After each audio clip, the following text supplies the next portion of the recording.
Sir ನಮಸ್ತೆ. ಒಂದು super ಜಾಗ ಬಂದೈತೆ, 4 ಎಕರೆ. ಇದು ಡಾಂಬರ್ ರೋಡು, ಹೈವೇ ರೋಡಿಂದ 1 ಕಿಲೋಮೀಟ್ರು 1.5 ಕಿಲೋಮೀಟ್ರ್ ಆಗ್ಬೋದು. ನೋಡಿ, ನಿಮಗೆ ಸ್ಪೇಸಿಂಗ್ ಬಂದು ಒಂದು 60 ಅಡಿ ಸಿಗುತ್ತೆ, 50ರಿಂದ 60 ಅಡಿ ಸಿಗುತ್ತೆ ರೋಡ್ ಸ್ಪೇಸು. ಮತ್ತು ಏನು ರೆಡ್ ಸಾಯಿಲ್ ಕಾಣಿಸ್ತಾ ಇದೆ ಇದು ನೋಡಿ ಸರ್.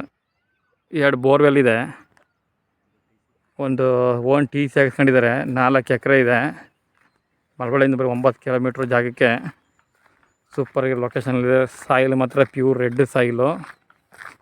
ಇದೊಂದು ಪಾತಿ, ಅದೊಂದು ಪಾತಿ. ಅಲ್ಲಿ ಟಿ ಸಿ ಕಾಣಿಸ್ತಿದೆ, ಅಲ್ಲಿವರೆಗೂ ಬರುತ್ತೆ. ಇಲ್ಲಿ ಈ ಕಡೆ ಇದೊಂದು ಪಾತಿವರೆಗೂ ಬರುತ್ತೆ. ಜಾಗ ಮಾತ್ರ ಸೂಪರಾಗೈತೆ, ಒಳ್ಳೆ ರೀಸನಬಲ್ ರೇಟು ಇದೆ. ನೋಡಿ ಏನು ಟೀಕ್ ಕಾಣುತ್ತದೆ, ಸುತ್ತ ಟೀಕ್ ಹಾಕಿರೋಂಥದ್ದು. ಈ ಕಡೆ ಮಲ್ಚಿಂಗ್ ಸೀಟು, ಮಧ್ಯೆ ಇವರೇ ದಾರಿ ರಸ್ತೆ ಬಿಟ್ಕೊಂಡವ್ರೆ ತಿರ್ಗಾಡೋಕ್ಕೆ. ಡಾಂಬರ್ ರೋಡ್ಗೆ ಅಟ್ಯಾಚ್ ಆಗಿರೋಂಥ ಜಾಗ. ಅಲ್ಲೊಂದು ಮನೆ ಕಾಣಿಸ್ತಿದೆ, ಮಿಷಿನ್ ಮನೆ. ಅದು ಡ್ರಿಪ್ ಇರಿಗೇಷನ್ ಆಗೈತೆ ಪೂರ್ತಿ 4 ಎಕರೆಗೂ. ತರಕಾರಿ ಬೆಳೆಗಳು ಬೆಳೀತಾರೆ ಇವರು.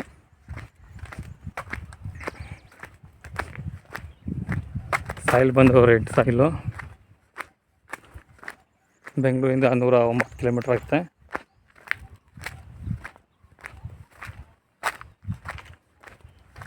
ನಾಲ್ಕು ಎಕರೆ ನೋಡಿ, ಸೂಪರ್ ಇದೆ. ಟಿ ಸಿ ಇದೆ, ಒಂದು ಮೋಲ್ಡ್ ಮನೆ ಸಿಂಪಲಾಗಿ ಒಂದು ಚದರಕ್ಕಿದೆ.